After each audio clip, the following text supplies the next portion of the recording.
બાણ ચડી ગયું, બને ત્યાં સુધી ચડાવતો નથી, અને ચડી ગયા પછી બાણ ઉતારતો નથી. આને નાખવું ક્યાં? અને આ બાણ જ્યાં જશે ત્યાં બધું ખલાસ કરી નાખશે. બોલે મારી પાસે ઉપાય છે, મારા ઉત્તર કિનારા ઉપર રાક્ષસો મને ત્રાસ આપે છે, પીડા આપે છે, ત્યાં ફેંકી રાક્ષસોનો નાશ કરો, મારી પીડા હરાય, બાણ સફળ થાય અને સેતુ બાંધવાનો વિચાર કરો મહારાજ. ભગવાને ઉત્તર કિનારા ઉપર બાણ ફેંકી સાગરની પીડા હરી લીધી. સમુદ્રએ પ્રભુની સ્તુતિ કરી, ભગવાનની આગળ પોતાનું નિવેદન કરી દીધું.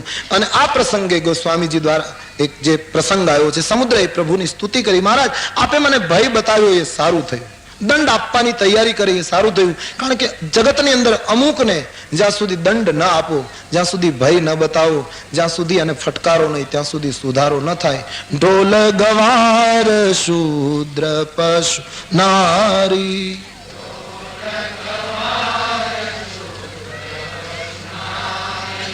सकल ताड़ना के अधिकारी,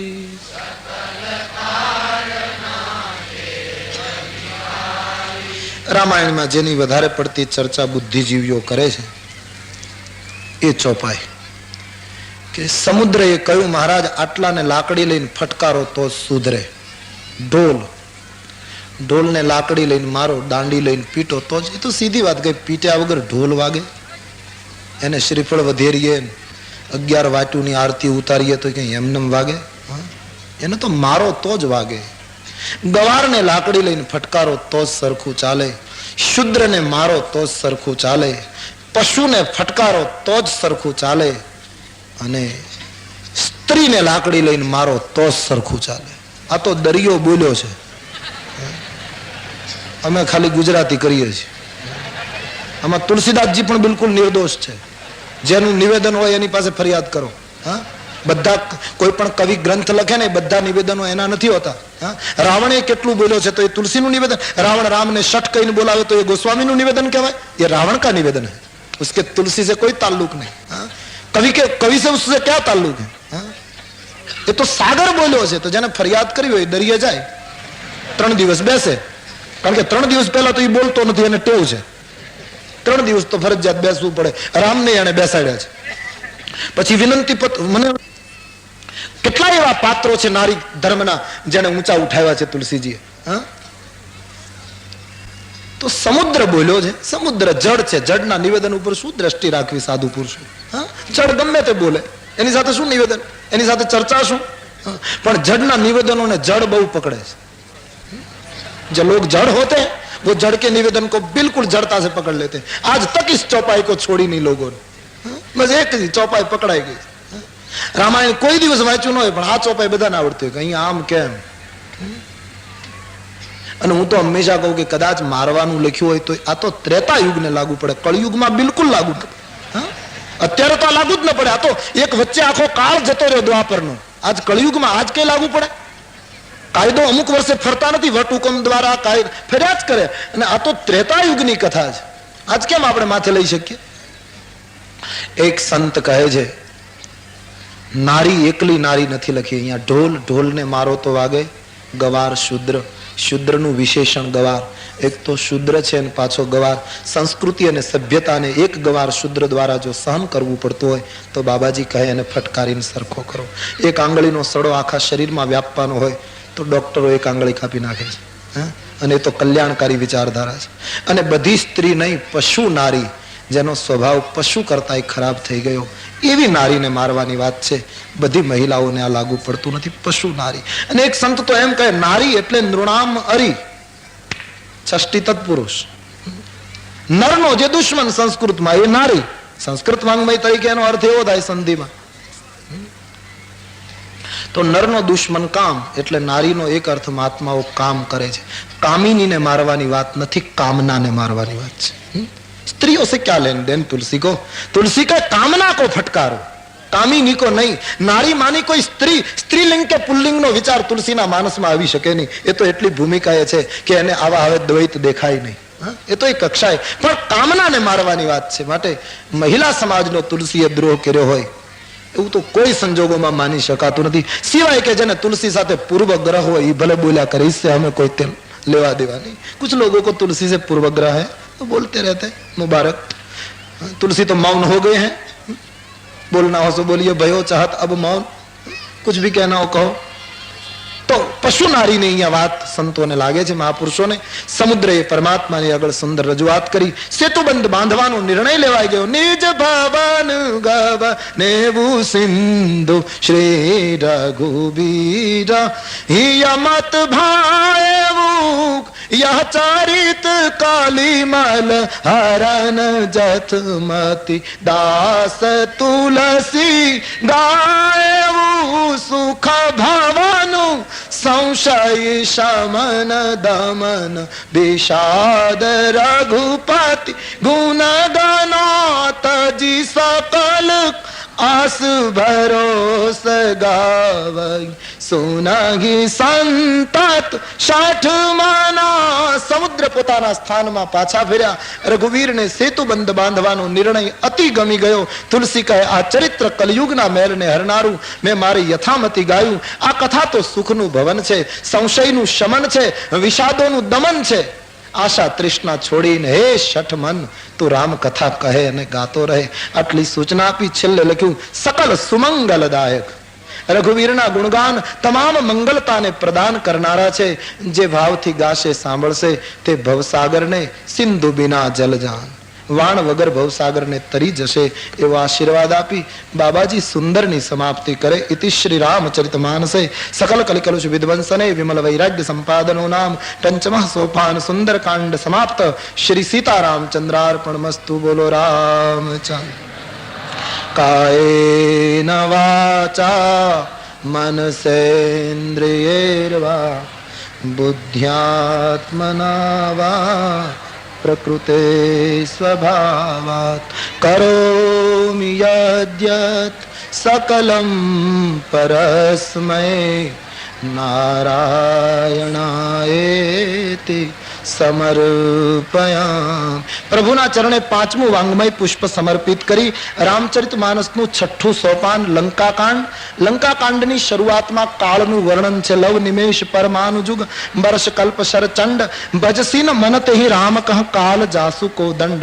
કાળનું વર્ણન કર્યું છે. સમુદ્રના વચનો સાંભળી ભગવાને પોતાના મંત્રીઓને કહ્યું કે હવે વિલંબ કરવાને કોઈ કારણ નથી. સેતુની રચના કરો, આપણો સમાજ સામે કિનારે પહોંચી શકે અને આપણું કાર્ય આપણે સંપન્ન કરી શકીએ. હનુમાનજીએ જામવંતજીએ થોડા નિવેદનો કર્યા છે. 18 પદ્મ રીછ અને વાનરને સૂચના મળી ગઈ, પર્વતો, શિલાઓ, ચટ્ટાનો લાવી અને નલનીલના હાથમાં આપો. પરમ પુરુષાર્થ દ્વારા સેતુ બાંધો. ભગવાનની કૃપા અને એનો પરમ પુરુષાર્થ દડાની માફક પર્વતો ઉછાળી નલનીલના હાથમાં આપવામાં આવે. નલનીલ દરિયામાં નાખે, જે પોતે ડૂબે બીજાને ડૂબાડે એવો જેનો સ્વભાવ, એ પથ્થરો તરવા માંડ્યા. પણ સંતો કહે સેતુ નહોતો બંધાતો. હનુમાનજીની પાસે વાત ગઈ છે અને પછી હનુમાનજીએ નિર્ણય આપ્યો, રામ શબ્દ લખો. એક ઉપર રા અને બીજા ઉપર મ લખો એટલે બંને પથ્થર ભેગા થશે, પછી જુદા જુદા નહીં થાય, સેતુ બંધાય. ઘણા લોકો એમ કહે છે કે પથ્થર ઉપર રામ લખ્યું, પછી એના ઉપર રીંછ અને વાનર ચાલીને ગયા તો રામ નામનો મહિમા તૂટ્યો કહેવાય. રામ શબ્દ ઉપર પગ ન મુકાય, એ તો ગોપ્ય મંત્ર છે. સંતોએ ખુલાસો કર્યો કે પથ્થર ઉપર રામ લખાતું હતું, પણ એ પથ્થરને અવળો મૂકવામાં આવતો. રામ શબ્દને સમુદ્રના જળને સંસર્ગ થતો હતો, માટે જ પથ્થર તરતો હતો. ઉપર એમને હતું રામ શબ્દ ને જળ ભેગું થતું હતું. અને એટલે તુલસીજીએ લખ્યું તો શ્રી રઘુવીર પ્રતાપ તે સિંધુ તરે. 400 ગાઉનો સેતુ બંધ 18 પદ્મ રીછ અને વાનરના પુરુષાર્થથી બંધાયો. પરમાત્મા પહેલા પગથિયા ઉપર ચડી અને એને પુરુષાર્થને બિરદાવે છે. યાત્રા કરવાની તૈયારી છે. પણ રામજીએ મિત્રોને કહ્યું કે આ ધરતી ખૂબ સુંદર છે, મારી ઈચ્છા છે ભાઈઓ અહીં ભગવાન શિવજીનું સ્થાપન કરું. ભગવાન ચંદ્રશેખરની પૂજા કરી ગંગાધરનો આશીર્વાદ લઈને પછી લંકા તરફ જવું, આવી મારી ઈચ્છા છે. ઋષિ મુનિઓને બોલાવ્યા છે, મહાત્માઓ આવ્યા છે. વૈદિક મંત્રો દ્વારા પ્રભુના હાથે પાર્થિવ શિવલિંગનું પ્રાગટ્ય કરાયું. આકાશના દેવતાઓએ પુષ્પની વૃષ્ટિ કરી અને ભારતીય સંસ્કૃતિનું મહાન જ્યોતિર્લિંગ ભગવાન રાઘવેન્દ્રના હાથે દક્ષિણ ભારતમાં સાગરને કિનારે પ્રગટ થયું. બોલીએ રામેશ્વર ભગવાન કી નમઃ. પાર્વતી પતય હર હર મહાદેવ. ભગવાન રામેશ્વરજીનું પ્રાગટ્ય થયું, પરમાત્માએ સ્થાપન કરી, વિધિવત પૂજા કરી. શિવ સમાન મને કોઈ પ્રિય નથી એવું નિવેદન કર્યું. ભગવાને શિવજીની પૂજા કરી, આશીર્વાદ પ્રાપ્ત કર્યો. રામકથાના નિયમ પ્રમાણે રામેશ્વરજીનું પ્રાગટ્ય થાય ત્યારે એની આરતી થવી જોઈએ. એટલે કથાની છેલ્લી આરતી અને રામેશ્વરજીની બધી સાથે આરતી થયા પછી આજની કથા પૂરી. આવતીકાલ સવારે 9 વાગે ફરી મળીશું. એક સૂચના, આવતીકાલે 9 દિવસની કથાનો વિરામ થાય છે. 9 વાગે કથા રોજના નિયમ પ્રમાણે શરૂ થશે અને 11, 11:30 આસપાસ ચંદ્ર ભગવાન શ્રી બાલકૃષ્ણ લાલ કી, સદગુરુ દેવ કી. ઓમ નમઃ પાર્વતી પતયે હર હર મહાદેવ. हम श्री राम जय जय राम, राम जय जय राम. मम हृदय कंज निवास कुरु का मादे खलदल गंजनम श्री रामचंद्र कृपालु भज मन हरन भव भय दारुणम नव कंज लोचन कंज मुख कर कंज पद कंजारुणम श्री राम.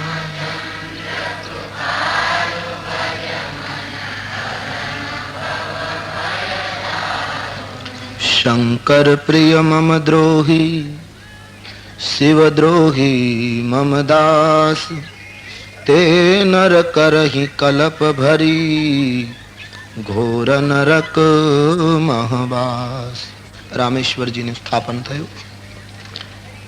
શિવજીની પૂજા કરશે અને મારો કોઈ દ્રોહ કરશે અથવા તો મારી ભક્તિ કરશે અને શિવ નામથી નફરત કરશે તો એવા માણસોને ઘોર નરકમાં નિવાસ કરવો પડશે. શિવ અને રામ, શિવ અને કૃષ્ણ એ બંનેનું ઐક્ય ગોસ્વામીજીએ અહીં સાબિત કર્યું. રામકૃષ્ણને માનનારા ભૂલે ચૂકે પણ શિવ અપરાધ ન કરે, નહીતર ભક્તિ સફળ નહીં થાય. આપણે ત્યાં સંપ્રદાયોની જડતાને લઈને લોકો જેને માને એની ના નહીં, પણ બીજું ખોટું છે બીજાનું નામ લેવાય નહીં, આવી વિચારધારા જે સમજાવે એને વિનયથી પૂછજો કે તમે સંસ્કૃતિની સેવા નથી કરતા, તમે ભારતીય પરંપરાને તોડો છો. આવું કહેનારાને પૂછજો વંદન કરીને, કારણ કે આવું કહેનારા વંદનીય પુરુષો છે. આવું શીખવાડનારા વંદનીય લોકો છે. રામ અને શિવમાં જેને એકતા ન દેખાય એની પાસે આ દેશ શું અપેક્ષા રાખી શકે? આ દેશની પરંપરા શું અપેક્ષા રાખી શકે? અને કેવી કરુણા આપણી સમાજની. રામકૃષ્ણને માનનારા શિવ મંદિરની બાજુમાંથી નથી નીકળતા, એને પાપ લાગે. કેટલી કરુણા છે સમાજ. ત્રયી સાંખ્યમ યોગ પશુપતિ મતમ વૈષ્ણવમિતે પ્રભિન્ને પ્રસ્થાને પરમિદમદ પથ્યમિતિ ચ રુચિના વૈચિત્રા રુજુકુટિલના નાપથજુષા નૃણામેકો ગમ્ય સ્ત્વમસી પયસા મર્ણવ ઇવ. આ તો બધું રુચિના વૈચિત્ર્યામ. આચાર્યોને આવી ખબર જ નહોતી કે આ તિલકવાળા આવું કરશે. શંકરાચાર્ય મહારાજ, રામાનુજાચાર્ય મહારાજ, વલ્ભાચાર્ય મહારાજ, જેટલા જેટલા મહાપુરુષો આપણે ત્યાં થયા, એ આપણા ચારેય આચાર્યોને ખબર જ નહોતી કે અમારા અનુયાયીઓ સંપ્રદાયની મારામારીમાં આટલી જડતા. એમણે તો એક જ વાત કરી હતી કે તમે એક તત્વને માનો, બસ, બીજાને તોડો નહીં. છોકરો સ્કૂલમાં ભણવા ગયો, સોમવારે ગયો પાછો આવ્યો, મંગળવારે ગયો પાછો આવ્યો, બુધવારે ગયો પાછો આવ્યો, ગુરુવારે ન ગયો. એના બાપુજીએ પૂછ્યું કે રજા નથી ને કેમ આજે તે સ્કૂલ પાડી? કે હવે સ્કૂલમાં જવા જેવું લાગતું નથી. બોલે કેમ? આખું વર્ષ ભણવું પડે પછી પાસ થવાય અને પછી ક્લાસ બદલે, કઈ 3 દિવસમાં પતે નહીં. બોલે બાપુજી મેં 3 દિવસમાં નક્કી કરી લીધું, એમાં કઈ છે નહીં. પણ શું નક્કી કરી લીધું તે? બોલે સોમવારે ગયો તો મારા સાહેબે એવું કહ્યું 5 ને 4 9 થાય છે. હા તે બરાબર છે. મંગળવારે ગયો તો એ જ મારા સાહેબે એવું કહ્યું 7 ને 2 9 થાય. બુધવારે ગયું તો એ સાહેબ એવું કહ્યું 3 ને 6 9 થાય. મારા સાહેબને જ નક્કી નથી કે 9 કેમ થાય, એટલે મેં જવાનું બંધ કર્યું. હકીકતમાં સાહેબ દોષિત નતો, એને કહ્યું 5 ને 4 કરો તોય 9, 3 ને 6 કરો તોય 9, 2 ને 7 કરો તોય 9, અંતે 9 જ થાય છે. હા, જે રીતે કરો. મહાપ્રભુજી કહે આમ કરો તોય 9 છે, શંકરાચાર્ય મહારાજ કહે આમ કરો તોય 9 છે. હા, મહાત્મા હોય આપણા મહાપુરુષોએ 9 ની વાત કરી, પણ વિદ્યાર્થીએ ગોટાળો કર્યો કે આમાં સાહેબનું જ નક્કી નથી, આચાર્યોનું જ નક્કી નથી. આચાર્યો તો જે કાળે જેવો સમાજ હતો એ પ્રમાણે સિદ્ધાંત આપી ગયા. કોઈ દ્વૈતનો, કોઈ અદ્વૈતનો, કોઈ વિશિષ્ટાદ્વૈતનો, જે સમયે જેવો વર્ગ હતો એની સામે એને એ રૂપે કહ્યું. માટે તુલસીજી કહે શંકર પ્રિય મમ દ્રોહી, બિલકુલ સાવધાન. એને નરકમાં નિવાસ કરવો પડશે, જે ભેદ ઉભો કરશે. હવે લોકો સમજી ગયા છે બધા કે હવે સમાજમાં બહુ ચાલે એવું નથી, એટલે લોકો જાહેરમાં પણ અપીલ કરે છે, બધું એક છે. પણ કરુણા એ છે, હજી હૃદયથી નથી બોલતા, હજી પાછા અંદર ખાને પાછી એની વાતો કરે છે. હજી જાહેરમાં તો બોલવું પડે છે, ફરજિયાત, છૂટકો નથી, ક્યોંકि સમાજ કરવટ બદલ રહા. अब संकुचित बातों ने હવે સમાજ नहीं माने, काल फेंकी दे છે, इसलिए सब लोग समझ रहे हैं.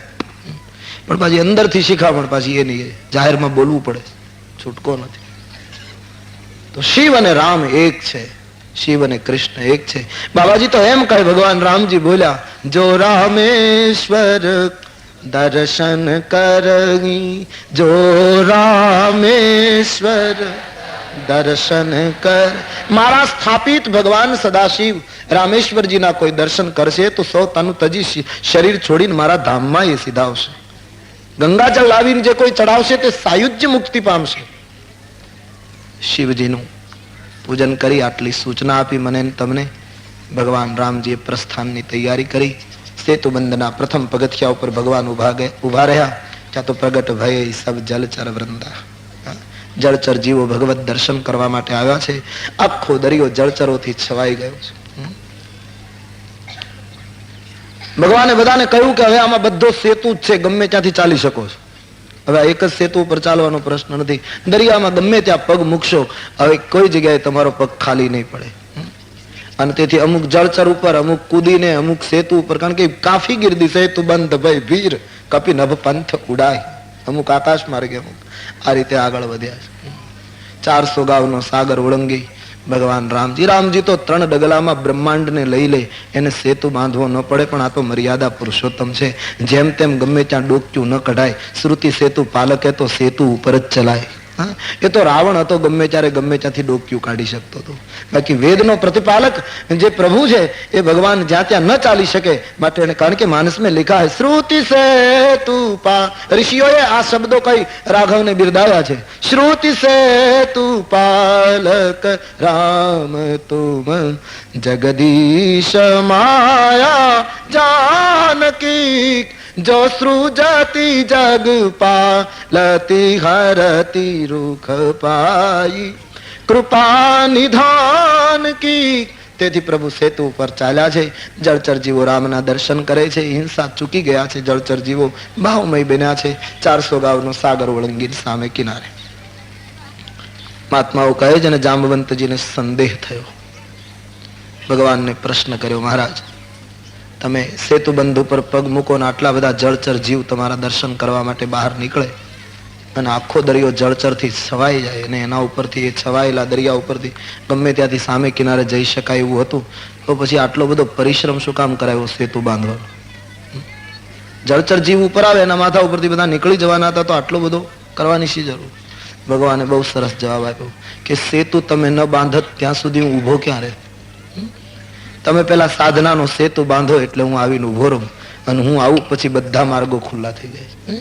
સાધના કરો, राम आ जाएंगे, पर जब सागर के लिए खुला हो जाएगा, कहीं से भी निकलो. हाँ? तो ભગવાનના નિવેદનથી જામવંતને સંતોષ. સુબેલની તળેટીમાં ભગવાને કપીના દળ સાથે ઉતારો કર્યો. મિત્રોને સહી પોતાના હરીછ અને વાંદરાઓને સૂચના આપી દીધી, તમે કંદમૂળ ફળ ખાઈ શકો છો. બધા કંદમૂળ ફળ ખાવા લાગ્યા. રાક્ષસો એને અટકાવવા લાગ્યા. જેમણે અટકાવ્યા એના નાક કાન કાપ્યા. જેના નાક કાન કપાયા એમણે લંકામાં કહ્યું કે મહારાજ આપણે ઊંઘમાં ઝડપાઈ ગયા, સમુદ્ર બંધાયો. રાવણ દસે મુખે બોલી ગયો કે સાગર બંધાયો. રાવણ માટે એમ કહેવાય છે દસે મુખે તું બોલી જઈશ ત્યારે માનવાનું કહે થોડા દિવસોમાં મૃત્યુ નિકટ છે. જાણે એ સહાયક બની ગઈ. રાવણ થોડોક અંદરથી જરૂર ગભરાયો છે. મંત્રીઓને પાછું પૂછ્યું છે. ખુશામત કરનારા મંત્રીઓએ ખુશામત કરી, સત્ય સમજાયું નહીં. રાવણ સભાને વિસર્જિત કરી ભવનમાં આવ્યો છે. મંદોદરી પોતાના પતિને સમજાવવા લાગી. ભગવાન રામની સાથે હજી વેર છોડી દો. મારો ચૂડલો, મારું અહેવાતન મને સલામત નથી લાગતું. જેના નામના પ્રભાવથી સેતુ બંધાય, જેને વાલીને માર્યો, જેને આટલું મોટું પરાક્રમ, જેના દૂતમાં આટલી શક્તિ, એ પ્રભુને સીતા પાછા સોંપી લંકાનું અવિચળ રાજ. મંદોદરીએ પતિને સમજાવવાની કોશિશ કરી. મદાંધ રાવણે અટહાસ્ય કરી. મંદોદરીએ પ્રભુનું જે વર્ણન કર્યું એને રાવણે એમ માન્યું કે આ મારા વખાણ છે. કેટલો અભિમાની હશે. જે વિરાટનું સ્વરૂપ ભગવાનનું વર્ણવે મંદોદરી, તો એ એમ માને કે તું આ બાને મારી પ્રશંસા કરે છે, હું તને ઓળખું છું.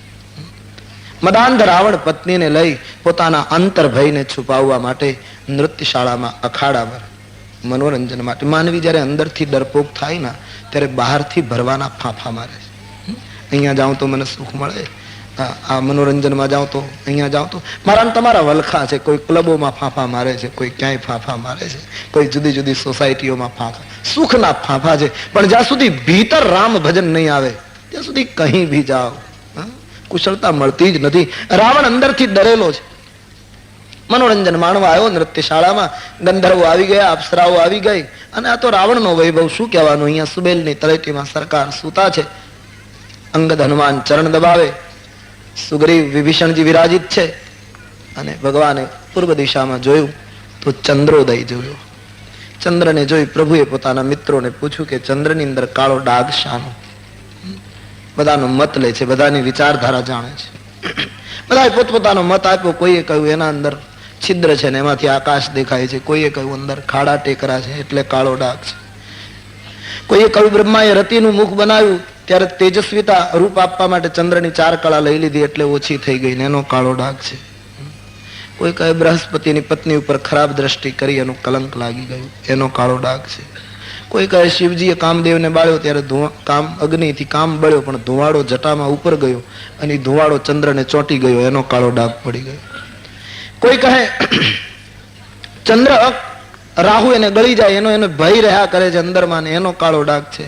કોઈએ કહ્યું ચંદ્ર એની માને બહુ વાલો છે ને એના પુત્રને કોઈની નજર ન લાગે એટલે એની બાએ કપાળમાં કાળું ટપકું કર્યું છે ને એનો આ કાળો ડાઘ છે. કોઈ કહે એને ક્ષયનો રોગ થયો છે ને ફેફસા ખલાસ થવાની હવે તૈયારીમાં છે ને એટલા માટે એને કાળો ડાઘ છે.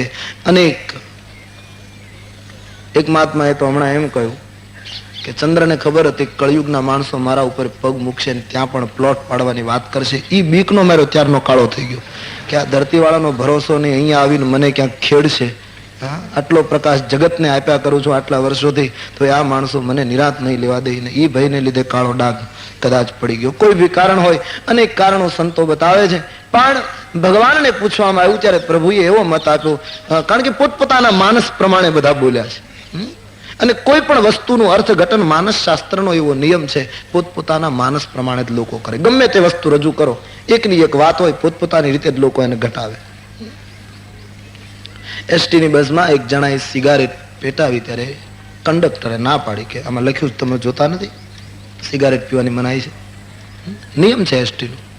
પેલા એ ધ્યાન જ ના આપ્યું. અરે કહ્યું કે સાહેબ તમે ભણેલા ગણેલા માણસ છો, આમાં એસટીમાં સામે નથી વાંચતા ધૂમ્રપાન કરવાની સખ્ત મનાઈ છે અને તમે ચાલુ કરી તોય ધ્યાન ના આપ્યું. કંડક્ટરે કહ્યું મારે તમને ઉતારવા પડશે, મનાઈ છે, આમાં સૂચના નથી વાંચતા. ત્યારે પેલો બોલ્યો કે આમાં સૂચના તો ઘણી લખી, કાંઈ બધું થોડું પાળવાનું હોય. કેમ? આમાં બાજુમાં એમ લખ્યું છે કે હેન્ડલૂમની સાડી કાયમ પહેરો. શું સાડી પહેરવી? એને એની રીતે અર્થ કર્યો. क्योंकि हर लोग अपने दिमाग से सोचते हैं, हर लोग किसी भी सूत्र का अर्थ अपने दिमाग से कर लेते हैं. આમાં લખ્યું એટલું બધું થોડું પડાય તો સાડી પહેરવી પડે. તો કહેવાનો અર્થ ભગવાન રામજીને ભરતજી સતત યાદ રહે છે અને તેથી એમને એ અનુરૂપ વાત કરી કે ચંદ્ર અને વિષ સાગરમાંથી નીકળ્યા છે. વિષ ચંદ્રનો નાનો ભાઈ છે અને નાના ભાઈ ઉપર ચંદ્રને અતિશય વહાલ છે. જૈસે પ્રભુ ભરત को याद कर रहे हैं, जैसे मुझे अपने भरत पर वहाल. તો નાના ભાઈને ચંદ્રએ પોતાના હૃદયમાં સ્થાન આપ્યું છે, એટલા માટે એ વિષ અંદર છે, એટલા માટે કાળો ડાઘ દેખાય. છેલ્લે હનુમંતજીને પૂછવામાં આવ્યું, આંજનેય તમને શું લાગે છે? તબ પવન પુત્રને કહા, મહારાજ માફ કરીએ. બોલે કેમ? એ પ્રભુ આપ આ બધા જેણે જેણે નિર્ણયો આપ્યા છે એમાં હું ક્યાંય સંમત થતો નથી. મને આમાંથી કશું નથી લાગતું. તો મને તો એમ લાગે છે ચંદ્ર તમારો ભક્ત છે. તમે સદૈવ કહો છો હું ભક્તના હૃદયમાં નિવાસ કરું છું, તેથી ચંદ્રના હૃદયમાં તમે વિરાજિત છો. અને મહારાજ આટલા બધાની રૂબરૂમાં કહું માફ કરજો, આપનો રંગ શ્યામ છે એટલે મને કાળો ડાઘ દેખાય છે.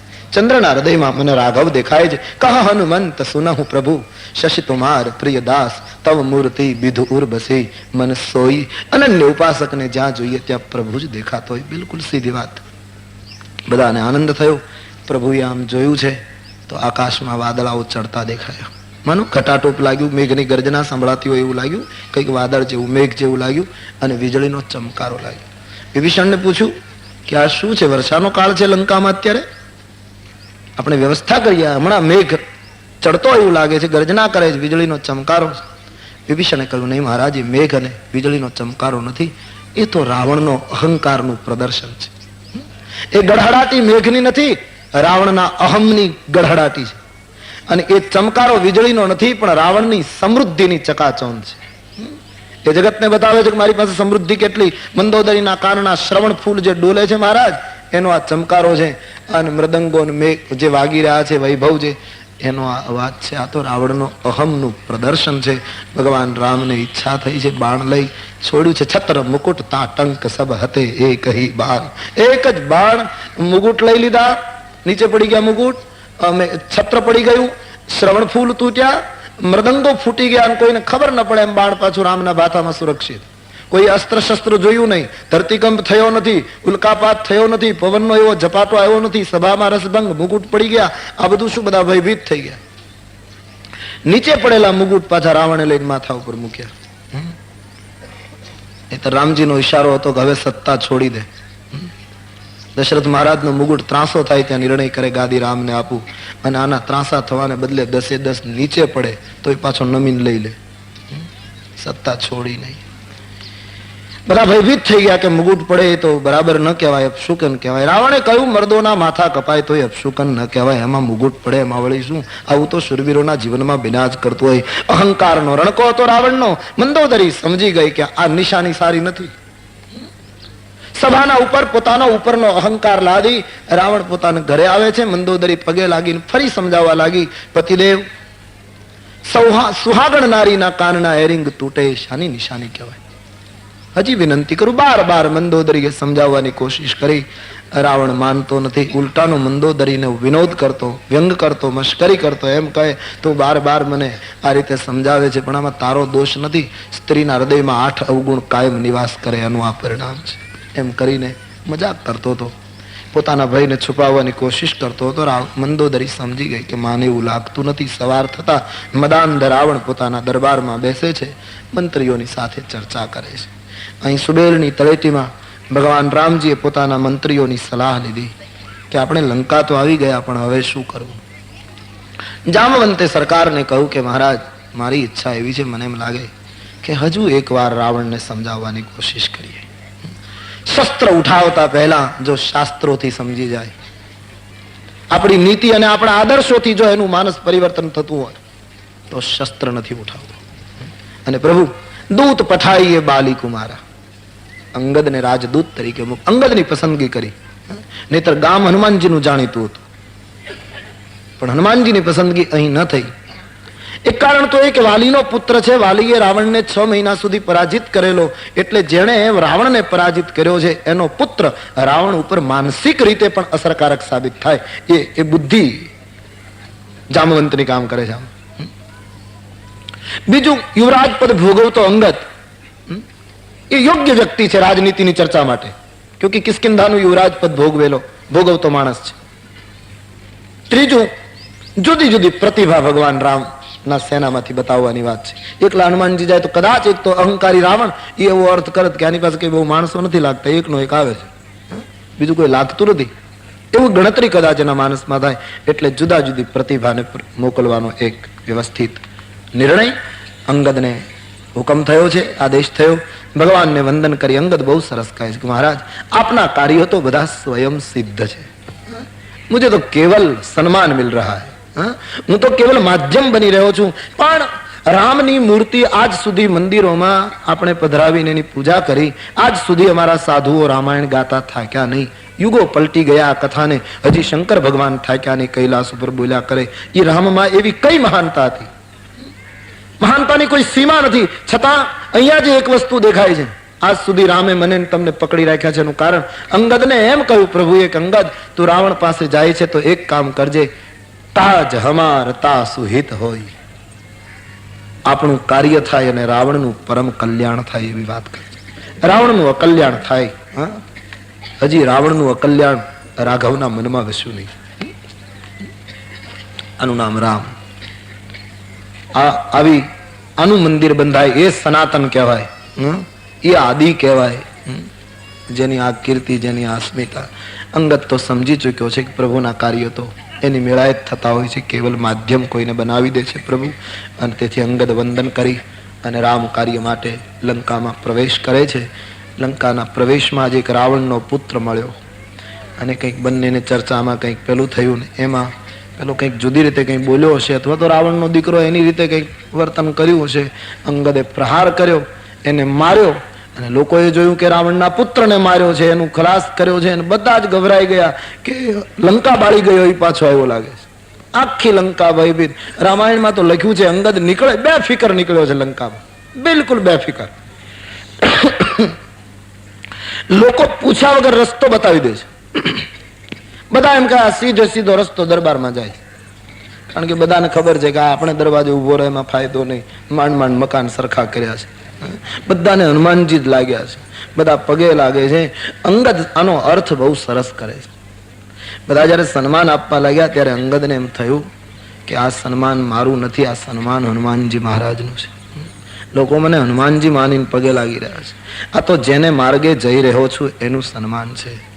બહુ સરસ અર્થ કર્યો છે. પ્રત્યેક જીવે આમ વિચારવું જોઈએ. સન્માન માનવીનું નથી, સન્માન જેને માર્ગે માનવી જઈ રહ્યો છે એ સનાતન માર્ગનું સન્માન છે. मानव तो माध्यम है, मानव तो आते जाते रहते हैं. हनुमंत जी का सम्मान ऐसा उन्होंने सोचा. तुलसी जी वर्णन करे आ रीते अंगद राजद्वार पर पहुंचे छे, राज्यसभा दरवाजे. तो राजदूत छे, चौकीदारों ने अंदर मोकल्या, तमारा मालिक ने कहो राघव नो दूत मुलाकात मांगे छे, अंदर आओ. दूतो अंदर गया. रावण ने बात करी कि तपस्वी नो एक दूत आयो छे, मुलाकात मांगे छे, लई आवी. बोले ले आओ. અને રાક્ષસો કપી કુંજર ને અંદર લઈ જાય છે. પણ ચિક્કાર દરબાર ભરાયેલો, દિક્પાળો દેવ, આમ બધા ધ્રુજતા દેખાય. અને મદાંધ સભા હતી રાવણની, એમાં અંગદ જે પ્રવેશ કરે છે, બાબાજી લખે જથા મત ગજરાજ મહ પંચાનન ચલી જાય. એકાદ 1000 હાથીઓનું મદમસ્ત ટોળું હોય ને એમાં સિંહનું બચ્ચું જેમ આમ નિર્ભીક રીતે છલાંગ મારીને પ્રવેશ કરતું હોય એમ રામ ચરણારવિંદને ઉરમાં સ્મરીને નિર્ભીક બનેલો અંગદ નિર્ભીકતાથી અંદર પ્રવેશ કરે છે. માનસમાં લખ્યું ઉઠે સભાસદ અંગદ દેખ. અંગદને જોઈને સભાજનો ઉભા થઈ ગયા. નહીતર રાવણના દરબારમાં નિયમ બ્રહ્મા આવે તો ઉભું ન થવાય, રાવણ આવે ત્યારે જ ઉભું થવાય. બાકી કાયદો જ હતો, બીજાને સન્માન અપાય જ નહીં. પણ આજ પહેલી વાર ક્રાંતિ ઘટી કે અંગદને જોઈને બધા ઉભા થઈ ગયા. રાવણે ગર્જના કરી, કેમ ઉભા થયા છો? નિયમ તૂટે ત્યારે ખબર પડી કે અમે ઉભા થઈ ગયા છીએ.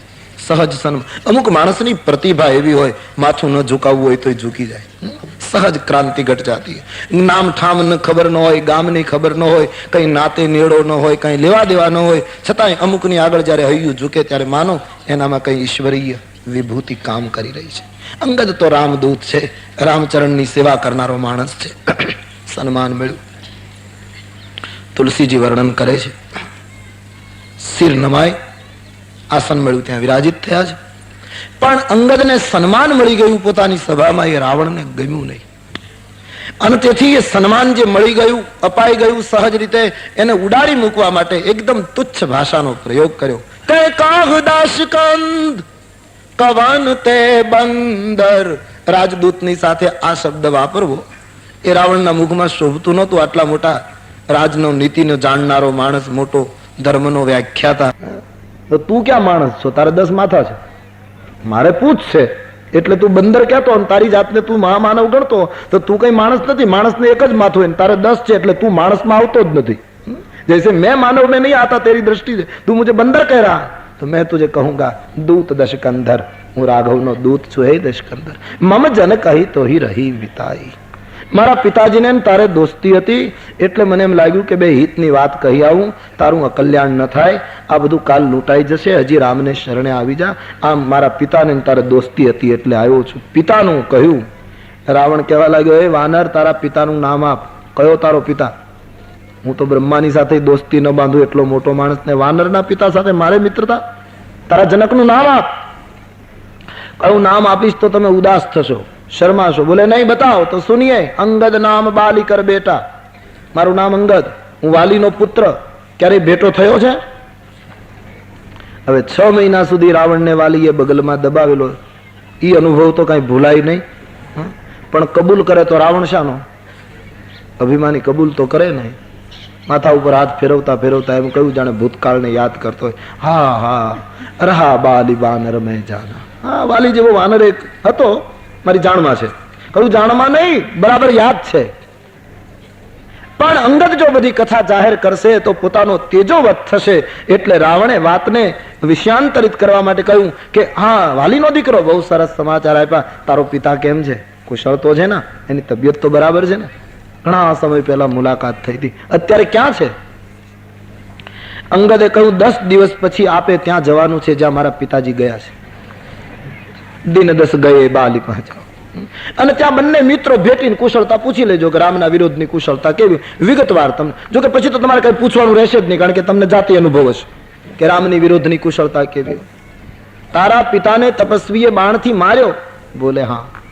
ધિક્કાર છે, કુળ કલંક. તારાના ગર્ભને લજાવનાર, જેણે તારા પિતાને ઘા કર્યો એનો દૂત કેવડાવતા તને શરમ નથી આવતી? અને કેટલી મોટી ભગવાનની આખી યુક્તિ છે. અંગદને મોકલીને એમ બતાવવા માંગે કે જેના પિતાને મેં માર્યો એનો દીકરો મારો પોતાનો કેટલો થઈ ગયો, અને તારો સગો ભાઈ વિભીષણ, એને તું તારો પોતાનો ન કરી શક્યો. કેટલી ઉદારતા પ્રભુની, કેટલી મહાનતા ભગવાનની એ બતાવવા માંગે. રાવણ એનો અર્થ આમ કરે છે કે તું કુળ કલંક છે, તારા પિતાને જેને માર્યો એનો દૂત કેવડાવતા તને શરમાવવું જોઈએ. અંગદે કહ્યું હું કુળ કલંક અને તું કુળ દીપક. બીજાની સ્ત્રીનું અપહરણ કરનાર, ભાઈને ચરણ પ્રહાર કરનાર, સમૃદ્ધિ લૂંટનાર, પુત્ર વધુની સામે કુદ્રષ્ટિ કરનાર. રંભાના ઉપર કુદ્રષ્ટિ કરેલી નલકુબેરની હોનેવાલી પત્ની પર. શિવની પૂજા કરતા કરતા પુરાણકાર કહે આ તારી વ્રતિ અને તું કુળ દીપક ગણાય છે. રામનું કાર્ય કરનારા કુળ કલંક. કોણ માનશે આ તારી વ્યાખ્યાન? રાવણના એક એક શબ્દોને ટૂંકમાં અંગદ કાપે છે. અને રાવણે પોતાનો અભિમાન દેખાડતો અંગદને એમ કહેવા લાગ્યો કે તું વાત કરવા આવ્યો છે, પણ પહેલા એ તો બતાવ કે તારી સેનામાં મારી સામે યુદ્ધ કરે એવો કોણ છે? રાવણે પ્રશ્ન કર્યો. તારો માલિક? એનામાં તો કઈ હતું નહીં, એટલે એના પિતાએ વનમાં મોકલ્યો. એમાં પાછો પત્નીનો વિરહ, એટલે એમાં તો કઈ છે નહીં. એનો ભાઈ એના દુખે દુખી છે. તું અને સુગ્રીવ બને કુલદ્રુમ છો. હા, કાંઠો ઝાડના મૂળિયાને કાપે, મૂળિયું કાંઠાને કાપે. તમે કુલદ્રુમ છો. જામવંત વૃદ્ધ મંત્રી છે, એ કઈ સલાહ આપી શકે, યુદ્ધ ન કરી શકે. મારો ભાઈ તો બાળપણથી ભીરું છે, એનો મોટો મેં કર્યો છે. અને નળનીલ શિલ્પ કર્મ જાણી શકે, પથ્થર દરિયામાં નાખીને સેતુ બાંધી શકે, યુદ્ધ ન કરી શકે. યુદ્ધ કોણ કરશે મારી સામે? બોલતા બોલતા રાવણે કહ્યું એક છે તમારી સેનામાં, હે કપી એક મહાબલ છે, એક છે. બોલે એ કોણ? તું જેની પ્રશંસા કરે કોણ? બોલે હનુમાનજી આવા પ્રથમ નગર જઈ જા રહ્યા. હનુમાનજી તમારી છે. હનુમાનજીના વખાણ રાવણ પણ કરતો. કેટલું ઊંચું પાત્ર છે, દુશ્મનને વખાણ કરવા પડ્યા છે હનુમાનજીના. એક છે હનુમાન. અંગદને બહુ આનંદ થયો. સત્યનગર કપી જારેવું બિનુ પ્રભુ આયુષ ઉપાય. સુંદર શબ્દ રચનાથી કહ્યું સાચે હનુમાનજી લંકા બાળી ગયા. રાવણ તો હવે થોડો વિચાર કર. તું જે માને છે બધી માન્યતા ખોટી છે. કલ્પ વૃક્ષ એ કેવળ ઝાડ નથી, ગંગા એ ફક્ત નદી નથી. તુલસીનું ચિંતન દેખીએ.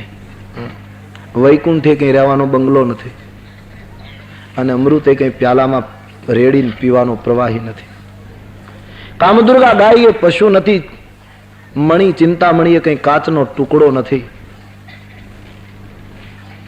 કામદુર્ગા ગાય એ પશુ નથી, ખગપતિ ગરુડ એ કઈ પંખી નથી, શેષ નારાયણ એ કેવળ સાપ નથી. અને હે રાવણ, તારી લંકા બાળી ગયો એ હનુમાન કેવલ વાનર નથી. અને જેની સામે તું યુદ્ધના નગારા વગાડવાની વાત કરે એ ભગવાન રામ એ કઈ માનવ નથી, એ તો પરાત્પર બ્રહ્મ છે. આંખ ખોલ રાવણ, હજી સુધારો કરી લે. શિવજીને માથા ચડાવી ચડાવીના જે મેળવ્યું છે કાલ વાંદરોના હાથે રોળાઈ જશે, માટે હજી સમજી જા. રાવણે પોતાની રીતે દલીલો કરી છે, બધી જ દલીલોને અંગદે કાપી છે. જયારે રાવણનું કશુંય ચાલ્યું નથી ત્યારે રાવણ રામજીની નિંદા કરવા લાગ્યો છે. એ માનવ પ્રકૃતિ છે. જ્યારે આપણે દલીલોમાં ન જીતીએ, પ્રમાણ ન આપી શકીએ, સામા ઉભા ન રહી શકીએ, અને એમ લાગે કે સામું સત્ય પાકું છે, આમાં ગમે તેટલું આપણે કરીએ આમાં પહોંચાય એમ નથી, ત્યારે માનવી સ્વભાવ છે નિંદાનો આશ્રય લેવો. પછી એમ કે એ તમને ખબર ન હોય, અંદરની અમને બધી ખબર હોય, અંદર બધું આમ જ ચાલતું હોય, આમ ન પહોંચી શકે, કોઈ રીતે પ્રમાણિત ન સાબિત ન કરી શકે, પછી નિંદા કરે. એટલે પછી રાવણે રામની નિંદા શરૂ કરી છે. અને તુલસીદાસજી કહે જયારે નિંદા શરૂ કરી ત્યારે ક્રોધવંત તબ ભયવું કપિંદા. राम भक्त निंदा केम सन, मानस में तो लख्यू है, मानस की नीति शास्त्रों की नीति है ना, ये आखी परंपरा है के जय हर हरिहर निंदा सुन ही जकाना अन हो ही पाप गो घात समाना. हरिहर ની નિંદા જે કાનથી સાંભળે, બોલે અને સાંભળે બંનેને તુલસી કહે ને ગાયને મારવાનું પાપ થાય. કાં તો એની જીભ બંધ કરી દેવાની, બોલતો બંધ કરી દેવાનો, જીભ કાપવાની વાત છે. પણ હવે એ તો ઘણું કઠિન કહેવાય, એ પ્રયોગ ન કરવો બને ત્યાં સુધી, પણ એને બોલતો બંધ કરવો. નહીતર લખ્યું તો એવું છે કે એની જીભ કાપી નાખવી, અને કાં તો કાન બંધ કરીને જતા રહેવું, પણ એમાં ભાગીદાર ન થવું. અને એમાંય ભારતીયોએ તો આપણા ધર્મની, ભારતીય પરંપરાની, સનાતન ધર્મની અને સનાતન ધર્મના દેવદેવીની જયારે ટીકા થતી હોય ત્યારે તો ભારતમાં જન્મ્યા હોય એને તો બહુ ધ્યાન રાખવું જોઈએ. આજે આપણે જ ભણ્યા ગણ્યા પછી આપણા દેવદેવીની ટીકા કરીએ. મેં પહેલા દિવસે કહ્યું હતું કે કરુણા કેટલી, છાપામાં રિપોર્ટ આવે એ લોકો સાચું માને, ભાજીના પાન ખાઈને જે લોકોએ લખ્યું એ લોકોને ખોટું લાગે, રેડિયો ઉપર સમાચાર આવે એ સાચા લાગે કે બરાબર હોય.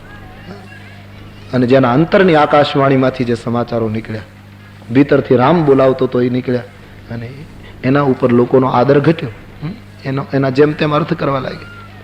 કપિ કુંજર સહન કરી શક્યો નહીં ભગવાનની નિંદા, પોતાના બંને ભુજદંડ અકળાયેલા અંગદે ધરતી ઉપર જોરથી પછાડ્યા. અને માનસમાં લખ્યું કે એટલો શક્તિશાળી અંગદ, એમણે ધરતી ઉપર ભુજદંડ પછાડ્યા. આખા રાવણની સભામાં આમ જાણે ધરતીકંપનો આંચકો લાગ્યો એમ આખી સભા ડોલી ગઈ, સિંહાસનો કાપ્યા, અને રાવણ સહિત જેટલા બેઠા હતા એ બધા ધરતી ઉપર નીચે પડ્યા. રાવણના એ કેવી રીતે પડ્યો છે કલ્પના કરો, 10 મુગુટ નીચે પડી ગયા, 10 મુગુટ નીચે પડ્યા, બધા સરખા થતા હતા ઉભા થઈને. રાવણ પણ સરખો થવાની તૈયારીમાં એ મુગુટ લેવા ગયો, એમાં અંગદે ઝપટ મારી અને 4 મુગુટ અંગદે લઈ પ્રભુ તરફ ફેંકી દીધા. તુલસીદાસજીએ જગતને બતાવ્યું અંગદ દ્વારા કે રાવણ સત્તા કેટલી અસલામત હોય છે. એક વાનરનો મુક્કો ધરતી ઉપર પડે ત્યાં સત્તા નીચે પડી જાય. મુગુટ કેટલા અસલામત હોય છે. મહાત્માઓ કહે ને કે 4 મુગુટ અંગદ લેવા હોત તો 10 લઈ લે, પણ 4 જ લીધા. ધારક તો 10 લઈ શક્યો હોત એમાં, પણ અંગદે કહ્યું અમારે સત્તા નથી જોઈતી, અમારે તો તને બતાવવું છે કે સત્તા આટલી અસલામત છે. ક્યારે મુગુટ પડે નક્કી નહીં, તારી સત્તા અમારે લઈ લેવી નથી, અથવા તો લઈને અમારે રાખવી નથી, નહીતર અંગદ 1 મુગુટ ન પહેરી શકે. 4 લઈને 4 રામના તરફ મૂકી દીધા, એક માથા ઉપર પહેર્યો હોત તો શું ખોટું, અથવા તો 4 જ એને રામની પાસે મોકલવા તો 5 લઈ લેવાતા, એક પોતે પહેરે 4 મોકલી દે. પણ અંગદ સાવધાન છે કે હું મારા જેવો વાનર થપાટ મારે તો રાવણ જેવાના મુગુટ નીચે પડે, તો કાલ બીજો થપાટ મારે તો મારો મુગુટ પડી જાય. આ તો સત્તા અસલામત છે. આ સત્તાના असली मालिक तो भगवान राम છે. सत्ता जब सत्य के शरण हो जाती है तब स्थिर होती है. વરના સ્થિર નહીં હોતી. તેથી 4 મુકુટ મોકલ્યા, 6 મુકુટ રહેવા દીધા અને 6 મુકુટ રાવણે માથા ઉપર પહેર્યા. સંતો કહે અંગદનો એક ઈશારો હતો કે રાવણ સામ દામ દંડ ભેદની નીતિ હવે છોડી દે, ચોથી અવસ્થા આવવાની તૈયારી છે અને આ 6 મુકુટ રાખ, એટલે કે 6 શાસ્ત્ર પ્રમાણે હવે બુદ્ધિનો ઉપયોગ કર. તારા માથા ઉપર 6 મુકુટ રાખ, એ શાસ્ત્ર પ્રમાણેનું વર્તન કર, હવે આ બધી બીજી નીતિ છોડી દે. 4 મુકુટ આકાશ માર્ગે અહીંયા આવ્યા, હનુમાનજીએ પકડીને ભગવાન રામજીની પાસે મૂક્યા છે. રીછ અને વાંદરાઓ એ મુકુટને જોવા લાગ્યા. આ તો મોટો પરાજય કહેવાય રાવણનો. મુકુટ નીચે પડી જાય, પોતે નીચે પડે, પછી તો હદ કહેવાય. અને છતાંય અભિમાની એવો જેમ તેમ બોલવા લાગ્યો, મારા રાક્ષસો બધા ક્ષુધાવંત તમે છો, નીકળો, જ્યાં રીછ અને વાંદરાઓને ભાળો ત્યાં ખાવા માંડો ના, જેમ તેમ બોલવા લાગ્યો. અંગદ સમજી ગયો કે મૃત્યુ નજીક આવ્યું છે આ માણસનું. પોતાનો પગ, છેલ્લો પ્રયોગ જે રામાયણમાં લખ્યો છે તે પગ પધરાયો ધરતી ઉપર, આગળ કર્યો અને રાવણને આહવાન આપ્યું, નિમંત્રણ આપ્યું કે જો શઠ ચરણ સકસી મમ ટારી, હે શઠ, જો મારો ચરણ તારી સભામાં કોઈ ઊંચો કરી શકે, હટાવી શકે, તો ફિર હી રામ સીતા મેં હારી. રામજી પાછા ફરી જાય ને હું સીતાજીને હારી જાઉં. આના ઉપર બહુ ચર્ચા ચાલ્યા કરે. અંગદને એમ બોલવાનો અધિકાર જ કેવો? એ સીતાજીને જુગારમાં કેમ? ભગવત ભક્ત છે ભાઈ, એનો વિશ્વાસ એટલો ઉપર હોય છે કે માણસ ખુદ ભગવાનને જુગારમાં મૂકી દે, એનો વિશ્વાસ કામ કરે. અને રામજીનું તો વચન છે, રામ સદા સેવક રુચિ રાખી, अपने भक्तों की इच्छा प्रभु ने कबूल कर दी. પછી સંતો સમાધાન માટે એમ કહે છે કે અંગદ એવું કહેલું, મારો પગ જો ઉઠી જાય તો ફિર હી રામ સીતા પાછા ફરી જાય ને મેં હારી, હું તારો ગુલામ બની જાઉં. રામ સીતા પાછા જતા રહે. પણ એ તો પછી બુદ્ધિનું કુતૂહલ સંતોષવા માટેના તર્કો છે. બાકી સિદ્ધાંતની દ્રષ્ટિએ તો સીતાજીને હું હારી જાઉં એમ જ કહ્યું હોય આ માણસે. કારણ કે મને મારા રાઘવ ઉપર એટલો વિશ્વાસ છે, મારું પણ પ્રભુ તૂટવા દે નહીં. અથવા તો ઘણા અર્થો, રામ અને સીતાની કૃપા મારા ઉપરથી ફરી જાય તો જ હું હારું, નહીતર હારું નહીં, એવા સંતો અર્થ કરે જ. પણ પગ ધરતી ઉપર, રાવણે પોતાના સૈનિકોને કહ્યું, ઉઠો, અંગદનો પગ પકડીને પછાડી દો. સૈનિકોને ઊભું થવું ગમ્યું નહીં, કારણ કે સૈનિકો સમજી ગયા કે આણે ધરતી ઉપર થપાટ મારી, ત્યાં આપણે આટલે દૂર બેઠા હતા ત્યાંથી નીચે પડ્યા છે. અને હવે આ પગ પકડવામાં તો સ્વાભાવિક નમવું પડે, અને નમીએ ત્યારે આને બહુ અનુકૂળ પડશે મુષ્ટિકાનો પ્રહાર કરવાનો. અને જો પીઠ ઉપર મુષ્ટિકાનો પ્રહાર કર્યો તો આપણી વાત પૂરી થશે. રાવણે કહ્યું ઉઠો, પણ પછી રાવણનો ભય એટલે કંઈ ના પાડી શકાય નહીં. ડરતા ડરતા રાક્ષસો આવી અંગદના પગને અડીને ખેંચે છે. એક સંતે બહુ સરસ કહ્યું કે આ રાક્ષસોએ એવા કયા સત્કાર્ય કર્યા હતા કે પ્રભુએ એને મુક્તિ આપી. રામ નામના તો આ લોકો વિરોધી હતા, ભજન તો કરતા નહોતા, સાધના કરી હશે તેનો દુરુપયોગ કર્યો છે. છતાં એની મુખે છેલ્લે રામ નામ આવ્યું, અથવા તો ભગવાને એને બધાને મુક્ત કરી દીધા. રામાકાર થઈ થઈને મર્યા એ લોકો. તો એવું એને કયું સત્કાર્ય કરેલું? એક સાધુ કહે બીજું કોઈ સત્કાર્ય નહોતું કર્યું, પણ અંગદનો પગ હટાવવા માટે એ લોકો અંગદના પગે અડ્યા. ગમે તેમ તો રામ ભક્તના ચરણનો સ્પર્શ થયો, એનું ફળ હતું મુક્તિ. જાણતા અજાણતા એક ભગવત ભક્તના ચરણનો સ્પર્શ થઈ ગયો, અને પ્રભુએ માન્યું હશે કે કોઈ પણ હિસાબે આ એક ભગવત ભક્તને પગે લાગ્યા છે, ભલે ભાવથી કુભાવથી, એનું ફળ એને મારે આપવું જોઈએ. એટલા માટે મુક્ત થયા હશે. એક પછી એક રાક્ષસો પરાજિત થવા લાગ્યા. ઇન્દ્રજીતને બોલાવ્યો, ઇન્દ્રજીત આવ્યો, અને ઇન્દ્રજીતની સાથે અનેક સૈનિકો કોશિશ કરે, પણ ભૂમિ ન છાંડત કપિચરણ, દેખત રિપુ મદ ભાગ, કોટી બિઘન કૌ સંત કહ તદપી નીતિ નહીં ત્યાગ. ધરતી ઉપરથી અંગદનો પગ હટતો નથી. અમુક મહાત્માઓ કહે ધરતી અંગદના પગને હટવા દેતી નહોતી. ધરતીને ચિંતા થઈ, અંગદનો પગ ઊંચો થઈ જશે તો મારી પુત્રી જાનકી હારી જશે. તેથી માતાને પુત્રીની ચિંતા થઈ, માટે ભૂમિ ન છાંડત કપિચરણ. અને આ જોઈને રાક્ષસોનો મદ ઉતરવા લાગ્યો. જેમ સંત ઉપર ગમે તેટલા વિઘ્ન આવે, સાધુ નીતિ ન છોડે, એમ તુલસી કે અંગદનો પગ ધરતી ઉપરથી હટતો નહોતો. છેલ્લે અંગદે પડકાર કર્યો રાવણને, તું આવ, બીજાને રહેવા દે. 20 ભુજા વાળો માણસ ઉપડ્યો, નીચે ઉતર્યો, અંગદની નજીક ગયો. અંગદે પગ એમ નમ રાખ્યો, કેળ ઉપર હાથ રાખીને અંગદે હસતા હસતા આમ નમવાની તૈયારી કરી રાવણે પગ પકડવાની. એટલે અંગદે હસતા હસતા કહ્યું કે રાવણ, મને જેમ નમે છે એમ જો એક જ વાર ભગવાન રામને નમી જા ને તો તારો બેડો પાર થઈ જાય. તારું જીવન ધન્ય બની જાય. આવા શબ્દો કહ્યા. અંગદની ઈચ્છા હતી કે રાવણ મારો પગ પકડીને મને પછાડવાની કોશિશ ન કરે તો સારું, કારણ કે અંગદને ખાતરી છે કે રાવણ મને પગ નહીં ઊંચો કરી શકે, રાવણ મારા દ્વારા પરાજિત થઈ જવાનું. પરાજિત થાય ને એ રાવણને રામ મારે તો ભગવાન રામનું પૂર્ણ ગૌરવ નહીં દેખાય. લોકો એમ કહે છે કે હવે તો અંગદનો પગે નહોતો ઊંચો કરી શક્યો, એને રામજીએ માર્યો, એમાં શું? બાકી મારા રાઘવ જયારે એને મારે ત્યારે તો દિગંતોમાં એની હવા ફેલાવી જોઈએ. ભક્ત ભગવાનની પ્રતિષ્ઠામાં ક્યાંય મુશ્કેલી ના આવી જાય, પ્રભુને પૂર્ણ યશ મળે એટલા માટે અંગદે યુક્તિપૂર્વક વચનો કહ્યા કે મને પગે લાગવાથી શું ફાયદો. ત્યાં મડવા જતો હતો, હાથ પાછા લઈ લીધા. રાવણની મુક્તિ થઈ છે. છેલ્લે રામ બોલ્યો છે, સંતો કહે એ ભલે પગે નહીં અડ્યો હોય પણ કમસે કમ નમ્યો તો ખરો. એ સંતને નમવાનું ફળ એને મળ્યું. કુછ કિયા તો સહી ઉન્હોને. રાવણ પાછો ફરી ગયો. વૈરાગ્ય વગરનો સંન્યાસી ઝાંખો દેખાય એવો ઝાંખો થઈ ગયો. સભામાં નિસ્તેજતા વ્યાપી ગઈ.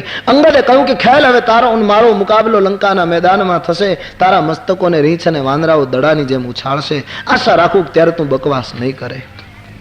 દુશ્મનના દળને પેલું કરી, દુશ્મનનું માપ કાઢી અને વાલી તનય વીરતાથી ભગવત કાર્યને જબરદસ્ત યશ આપીને પાછો આવ્યો. ભગવાન રામજીને પ્રણામ કર્યા, વંદન કર્યા. બધી વાત થઈ છે. ભગવાને અંગદને પૂછ્યું, અંગદ મને એક સવાલ થાય છે કે રાવણ રાક્ષસ કુળની મહાન રાક્ષસ કુળનો માલિક છે, એના આ મુગુટ તમે ત્યાંથી મોકલ્યા એ કઈ રીતે મોકલ્યા? બોલે મહારાજ એ મુકુટ નથી, એ તો ભૂપ ગુણ ચારી, એ તો રાજવીના 4 ગુણ છે.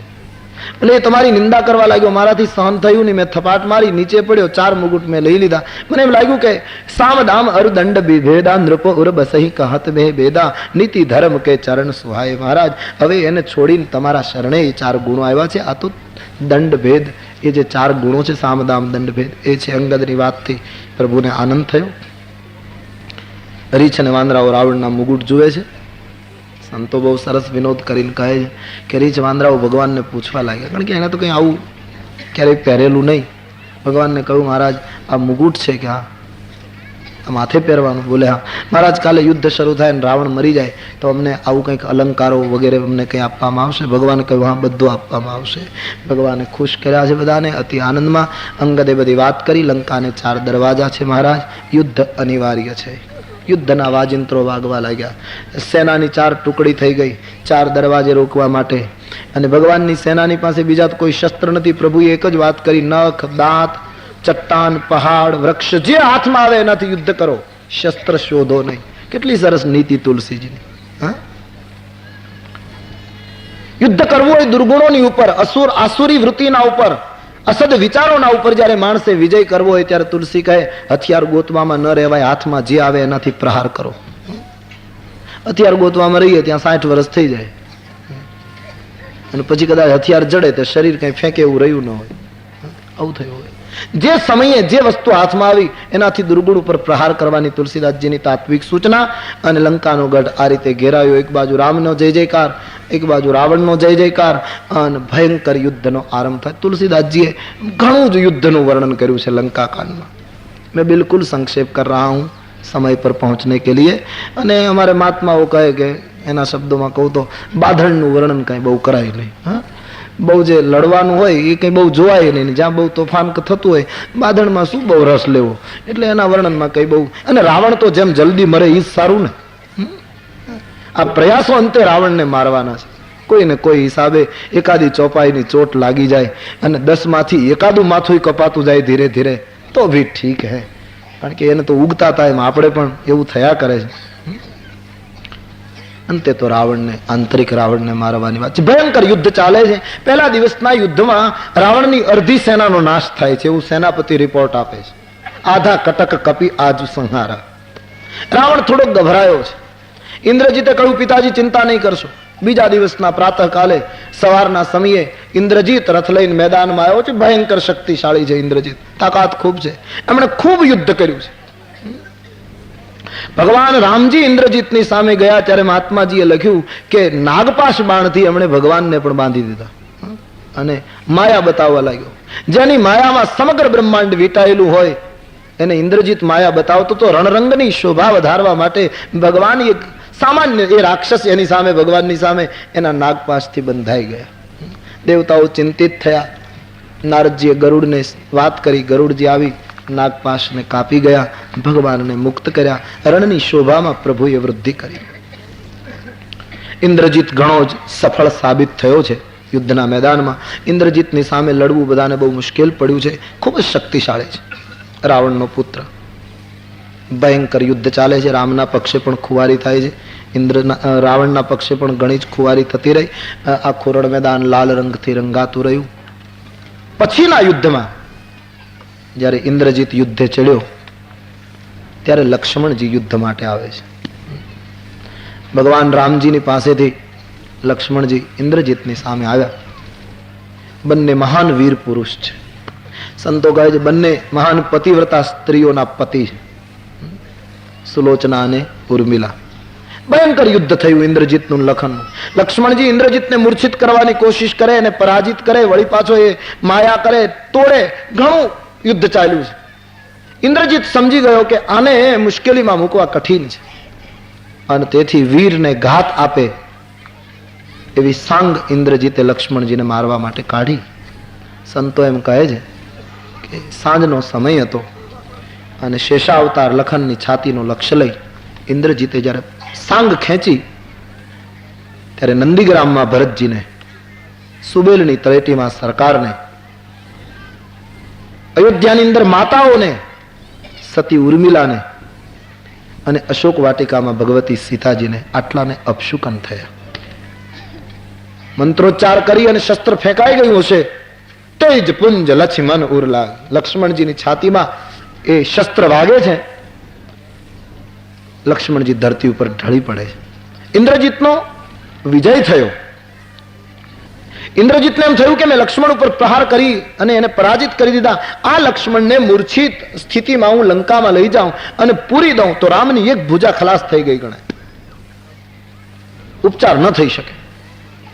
ઇન્દ્રજીત આદિ સૈનિકો લક્ષ્મણજીને ઊંચકવા ગયા, પણ સમગ્ર બ્રહ્માંડને એક રજકવણ સમાન પોતાના મસ્તક ઉપર ધારણ કરે એ શેષા અવતારને કોણ ઊંચકી શકે? ઊંચકી શક્યો નહીં ઇન્દ્રજીત.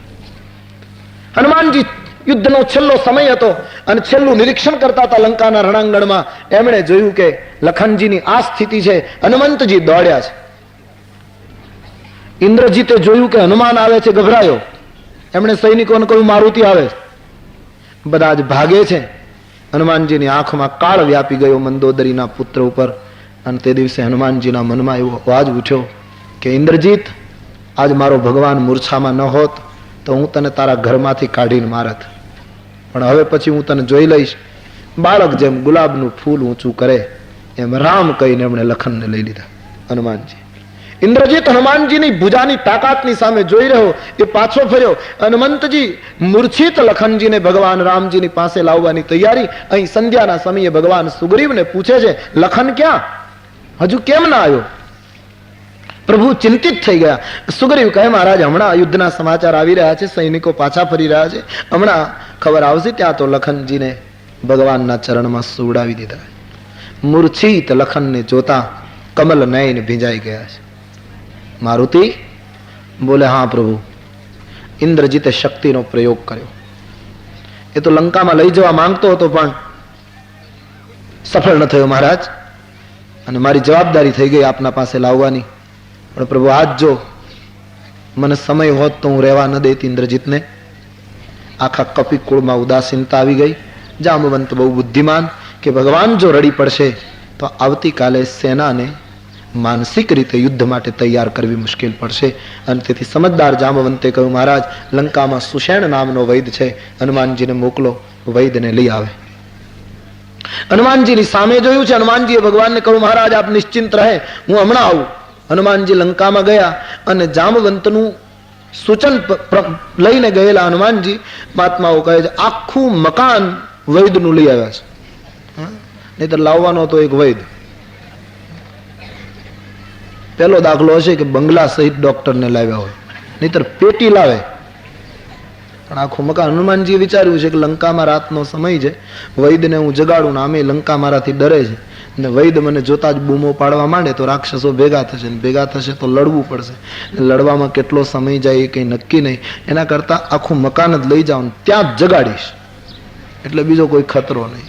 અથવા તો હનુમાનજી એમ વિચાર્યું છે કે વૈદને લઈ જાઉં ને એ ગભરાયેલો વૈદ મારાથી ડરીને આવે તો ખરો, પણ ત્યાં ગયા પછી એમ કહે કે દવા ઘરે રહી ગઈ, વળી બીજો ધક્કો થાય, એના કરતા મકાન જ લઈ જાઉં, જે કબાટમાં દવા હોય સીધી કાઢીને ચાલુ કરે.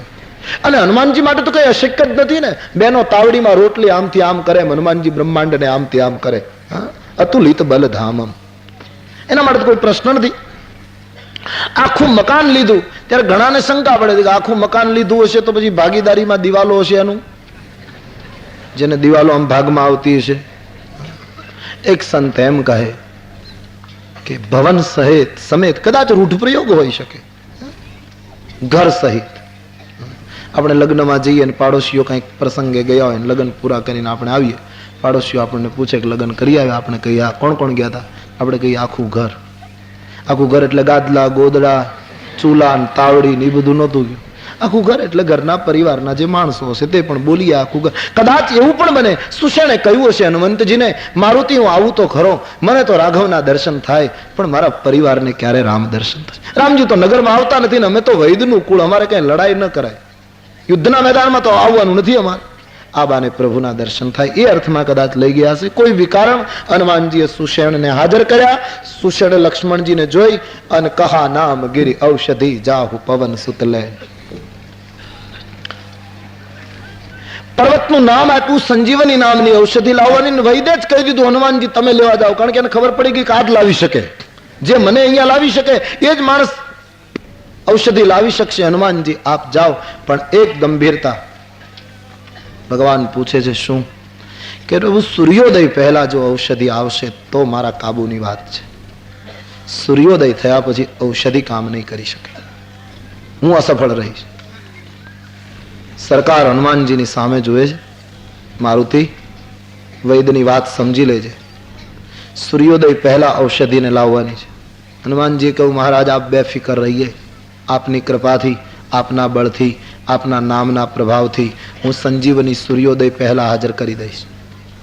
અને મહારાજ માર્ગ વિકટ હશે, મુશ્કેલી હશે, અને કદાચ કઈ રસ્તામાં વિઘ્ન આવ્યું અને જો વિલંબ થશે તો રામચરણની દુહાઈ ખાઉં છું.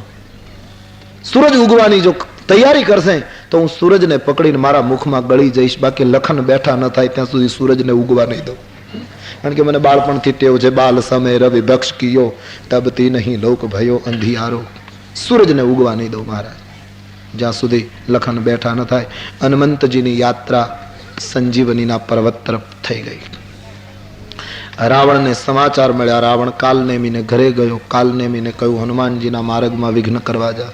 કાલનેમી કાપી ગયો કે તમારી હાજરીમાં જેણે લંકા બાળી એના માર્ગમાં વિઘ્ન કરવા જવું એટલે મારું મોત, મને મારવો હોય તો મોકલો. કહ્યું કે નહીં જા, વિઘ્ન કર, સમય એનો તૂટે એવું કર. કાલનેમી સમજી ગયો કે નહીં જાઉં તો આ મારી નાખશે, એના કરતા ભગવત ભક્તના હાથે મરવું શું ખોટું. કાલનેમી વચ્ચે કંઈક આશ્રમ કરીને બેસી ગયો છે. હનુમાનજી મહારાજે કાલનેમીનો વિનાશ કર્યો છે. પર્વતની તળેટીમાં આવી હનુમાનજી ઔષધિ શોધવા લાગ્યા, પણ ઔષધિને બરાબર પકડી ન શક્યા. હનુમાનજીને થયું કે આમાં ગોતવામાં રહીશ તો મોડું થશે, અથવા તો એમ વિચાર્યું હશે કંઈક ને બદલે કંઈક લઈ જઈશ ને પેલો વૈદ કહેશે કે બીજા મૂળિયા લાવ્યો તો વળી બીજો ધક્કો થશે. એટલે આખો પર્વત સહસા ગિરી ઉપારી કપિલ, આખો પર્વત હનુમાનજી મહારાજે ઉઠા. મહાત્માઓને તેમ લાગે છે કે હનુમાનજીને સંજીવનીનો તો ખ્યાલ આવી જાય, રુદ્રાવતાર છે, પણ સમજીને પર્વત લઈ ગયા. કારણ કે એને લાગ્યું હશે કે લંકામાં અત્યારે યુદ્ધ ચાલે છે. આજે લક્ષ્મણજીને મૂર્છા આવી, કાલે કોઈક બીજાને મૂર્છા આવશે. વળી વૈદને બોલાવીને કહે બીજા મૂળિયા લાવો, ધક્કા કેટલા ખાવા, એના કરતા આખું દવાખાનું ત્યાં રાખવું, જ્યારે જે મૂળિયા જોઈએ કાઢી કાઢીને ચાલુ થાય. અને હવે હથિયારો ખલાસ થવાની તૈયારીમાં છે, એટલે આ પહાડમાંથી ચટ્ટાન સુકાઈ ગયેલા ઝાડ કાઢી કાઢી યુદ્ધના કામમાં પણ આવી શકે. આ રીતે આખો પર્વત હનુમાનજી લઈ અને આકાશ માર્ગે જ્યારે ઉપડ્યા છે, અયોધ્યા ઉપરથી નીકળ્યા, નંદીગ્રામ ઉપરથી જ્યારે પસાર થયા, રાત્રિનો સમય, ભરતજીને નિદ્રા આવતી નથી. રામ ભજન કરી કરી આટલા વર્ષો વિતાવ્યા છે આ માણસે. હવે તો છેલ્લા દિવસોમાં છે. આકાશની સામે ધ્યાન ગયું, કોણ હશે? કોઈ અસુર તો નહીં હોય? આટલો મોટો પર્વત લઈને જાય છે, ભગવાનને વનમાં ક્યાંક મુશ્કેલી આપશે, ઋષિમુનિઓને સતાવશે. ભરતજીએ ફણા વગરનું બાણ ઉપાડી અને પ્રહાર કર્યો. હનુમંતજીને બાણ વાગતા ધરતી ઉપર રામ રામ કહીને પડ્યા છે, મૂર્છિત થયા છે. સંતનું બાણ વાગ્યું ફણા વગરનું. ઘણા લોકો પ્રશ્ન કરે છે ને કે હનુમાનજી નીચે પડ્યા બાણથી તો પછી ડુંગરો પડ્યો કેમ, અને એ પર્વત પડ્યો તો એને પછી મકાનો તોડી નાખ્યા, કે નદીમાં પડ્યો તો પ્રવાહ બંધ કરી દીધો, કે ભરતજીની કુટિયા તોડી નાખી, પર્વતનું શું થયું?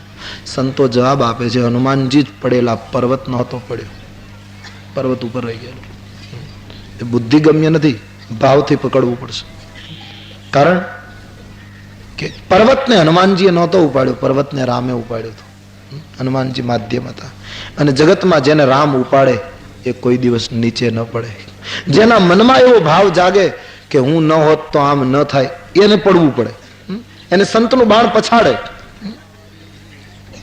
હનુમાનજીને અહંકાર આવે એવો કોઈ પ્રશ્ન ઉઠતો નથી, પણ કદાચ હનુમાનજીના માનસમાં પણ એક ક્ષણ માટે આવો કઈ વિચાર આવ્યો હોય, એ તુલસી અખંડ કેવલ રામ છે, બાકી બધા ખંડિત છે એમ સાબિત કરવા માંગે. અથવા તો હનુમાનજીને શક્ય જ નથી એના મનમાં આવો કઈ વિચાર આવે, છતાં જગતને એમ બતાવવા માંગી કે હનુમંતજી જેવા પાત્રને જો આવો વિચાર આવ્યો હોય આપણને બતાવવા માટે, તો આપણે કઈ ગણતરીમાં.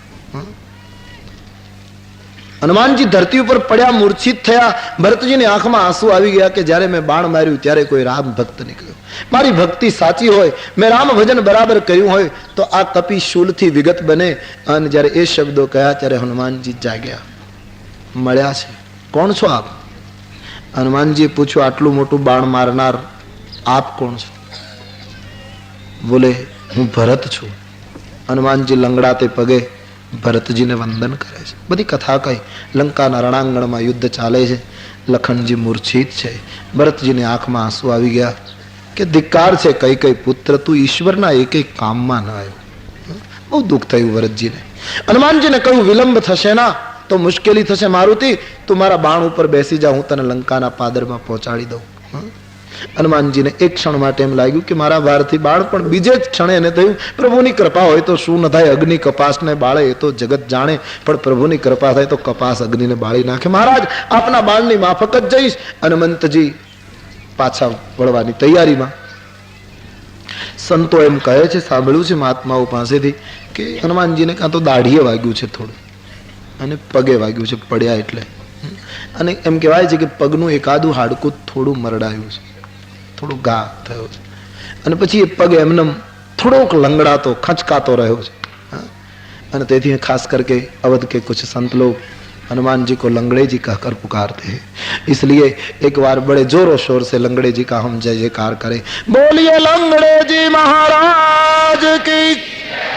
हनुमंत जी को इसलिए दुलार भरे स्वर से हमारे साधु लोग पुकारते हैं लंगड़े कहकर. मारुति जी अब यात्रा आगे कर रहे हैं. अर्धी रात्रि થઈ ગઈ છે. ભગવાન રામજીના ખોળામાં લક્ષ્મણજીનું મસ્તક છે, લખનજી સૂતા છે, મૂર્છિત છે. ભગવાન મિત્રોને પૂછવા લાગ્યા છે અડધી રાત્રિ થઈ ગઈ, હજુ હનુમાન આવ્યો નહીં.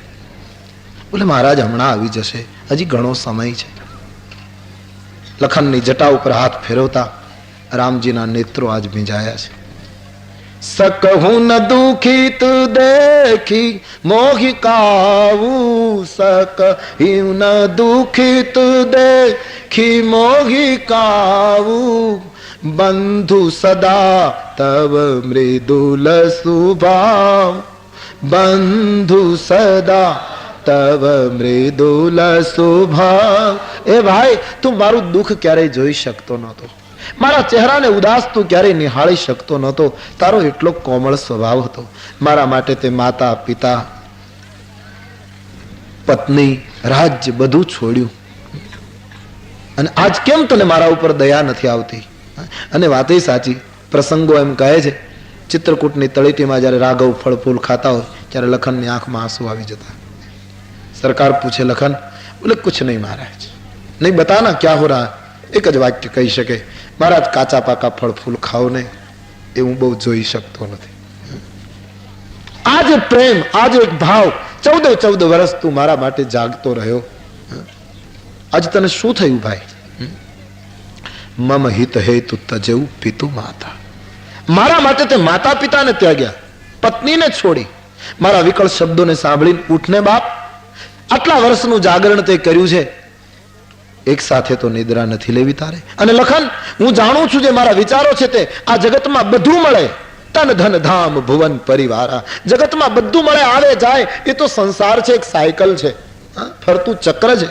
પણ એક વસ્તુ હું તને કહું લખન, અસ બિચારી જીએ જાગ હું તાતા, મિલહીન જગત સહોદર ભ્રાતા. એક વચન ઉપર તો અવાજ કર દે ભાઈ કે જગતમાં બધું મળે છે પણ તારા જેવો તો સહોદર ભાઈ પણ ન મળે. ભલે તું સુમિત્રા માના ઉદરથી જન્મ્યો, હું કૌશલ્યાજીના ઉદરથી જન્મ્યો, આપણે જુદી જુદી માતાના ઉદરના સંતાન, પણ એક જ માતાના પેટે જન્મ્યા હોય તો પણ તારા જેવી સેવા તો સહોદરે ન કરે. એક વાર જવાબ આપ ભાઈ. राम जी रड़ी पड़ा। राघव के नयन से अश्रु गिरने लगे। बड़ा अनोखा भातृभाव था राघव। लखन जी गहरी निंद में। राघव ना नेत्रो जोई सारा एक कपिकुल नी आंख भींजाई गई। पण मानस में तो बहु स्पष्टता नहीं। अमारे साधु संतो कहे छे कि लक्ष्मण ना मस्तक पर हाथ फेरवता ज्यारे रामजी एम बोल्या कि लखन बीजू तो कई नहीं, काल मानी ले कि तू न उठ्यो अने पछी आ बधो हिसाब पूरो करवा माटे हूँ आखा रावण कुल नो काल नाश करूं।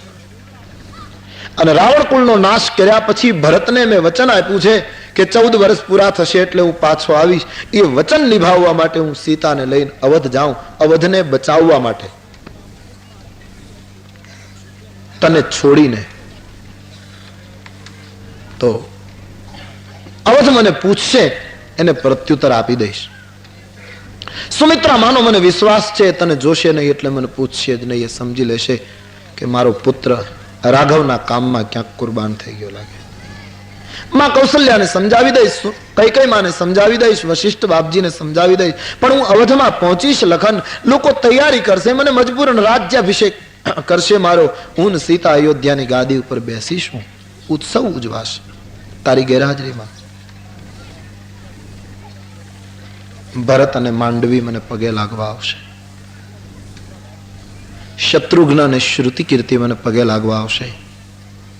ए वखते उर्मिलाजी नो हाथ पकड़ी अने सुमित्रा मां एने पगे लगाड़वा लावशे।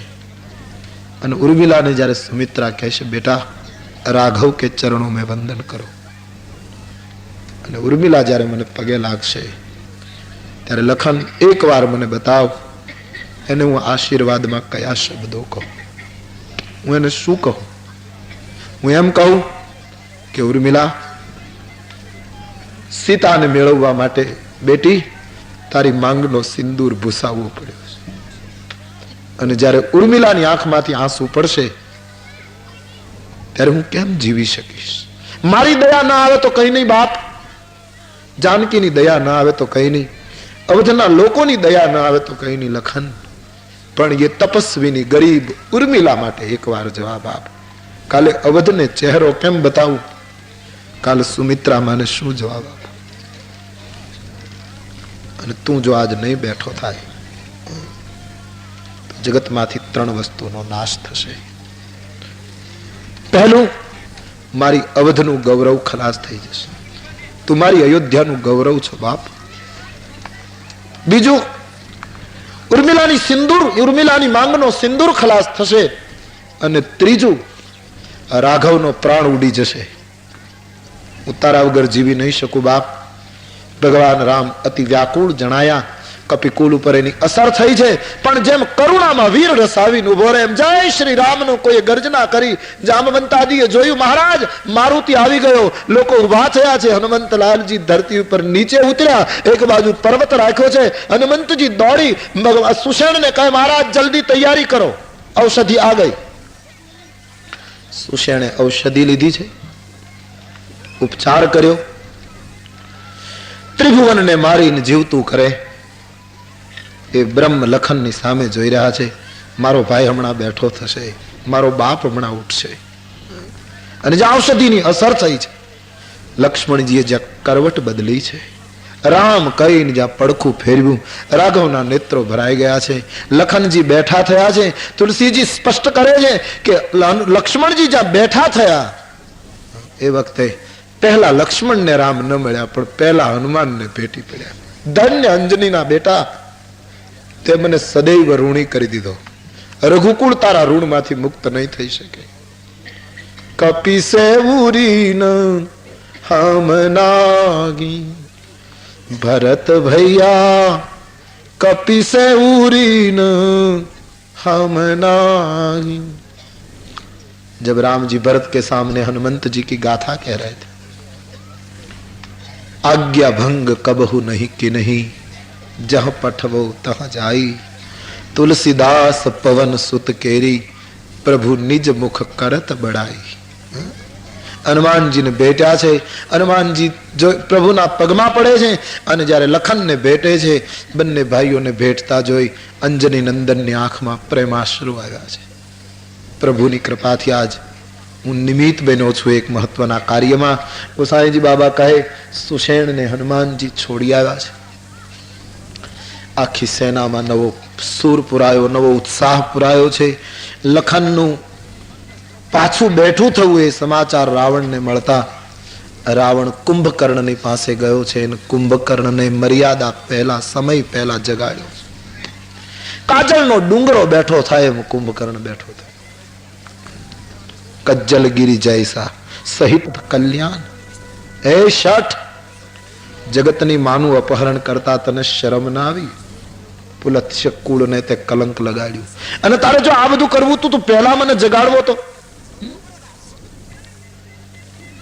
નારદ મુનિએ મને જે જ્ઞાન આપ્યું હતું એ હું તને આપી શકત, તારે વહેલા મને જગાડવો તો. તે આવું ખોટું કામ કર્યું. બહુ સરસ કુંભકર્ણ બોલ્યો છે. હા, રાવણની જાગૃતિ કરતા આની ઊંઘ શું ખોટી?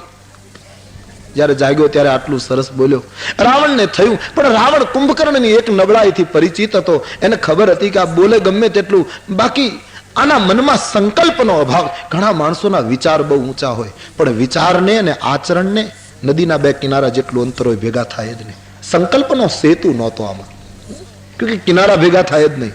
એક સંકલ્પ નહોતો કરી શકતો આ માણસ, નહીતર વિચાર તો ઘણે ખૂબ સુંદર લાગે છે. રાવણ એની નબળાઈ જાણતો હતો, કાને હું શરાબ પીવડાવીશ, અભક્ષ ભક્ષણ ખવડાવીશ એટલે આના વિચારો ફરતા વાર નહીં લાગે. અને તેથી મદિરા, મહીશ ને બધું આપ્યું છે અને ખાધું અને વજ્રાઘાત ગર્જના કરવા લાગ્યો. હું જાઉં છું મેદાનમાં, મારી સાથે કોઈ સૈનિકોને મોકલીશ નહીં. અને હવે રાવણ કુંભકર્ણને લંકાના મેદાનમાં મોકલે છે. એકલો આવ્યો છે. તુલસીદાસજી વિનય પત્રિકામાં કહે ને, કુંભકર્ણ અહંકારનું પ્રતીક છે અને અહંકાર યુદ્ધ કરવામાં એકલો કાફી અને બીજા શસ્ત્રોની. આપણામાં એકલો અહંકાર ઉભો થાય એટલે લગભગ બધું ખાઈ જાય, એને બીજા સહાયકોની જરૂર ન પડે. કુંભકર્ણે આવીને ભયંકર યુદ્ધ કર્યું છે માનસમાં. રીછ અને વાંદરાઓને ખાવા લાગ્યો, કારણ કે અહંકાર સદગુણોને ખાઈ જતો હોય છે, પુણ્યને ખાઈ જતો હોય, સત્કાર્યને ખાઈ જતો હોય છે. રીછ અને વાંદરાઓને ખૂબ મારે છે, ખાય છે, ગર્જના કરે છે. રીછ અને વાંદરાઓ અકળાઈને પ્રભુને કહેવા લાગ્યા, યહ નિશિચર દુકાલ કી નાઈ. દુષ્કાળની જેમ આ રાક્ષસ કપીના ખેતી ઉપર પડ્યો છે. એ કૃપા વારિધ, એ કૃપાના વરસાદ, હવે કૃપા કરો. કુંભકર્ણની સામે કોઈ બહુ ટકી શકતું નથી. અહંકારની સામે ટકવું બહુ કઠિન છે. અહંકારને જીતવો બહુ કઠિન. તો રામ કૃપા કરે ભાઈ. બાકી બહુ આપણને ખબર ન હોય એમ માથું કાઢે. આપણને એમ થયું આપણે સરળ થઈ ગયા, આપણે ખરેખર વિનમ્ર, પણ ઈ થાય છે કે આપણે સરળ થઈ ગયા, ઈ પણ એક પાછું નવું માથું છે, એક નવો અહંકાર. બહુ કેવલ હરિ ભક્તિ, હરિની શરણાગતિ. इसलिए तुलसी जी केवल हरि शरणागति में माने प्रभु के हो जाइए यदि अहम से मुक्त होना हो.